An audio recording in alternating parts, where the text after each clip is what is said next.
Hi there, I just arrived in New York City. I've moved here to Manhattan. This is day one. I'm staying at a corporate apartment and I have no produce or groceries in my house, so I just went out to Fairway to buy some stuff.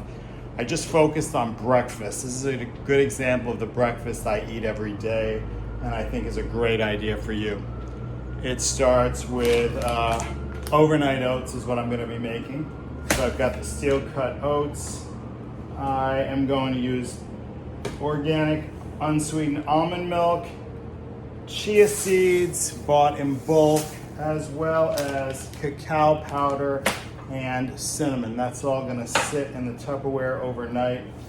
Then when it's ready, I'm gonna add either these organic wild blueberries, actually they're not organic, but they're wild, and this açaí, and I will drizzle some organic almond milk on top. This makes a great breakfast.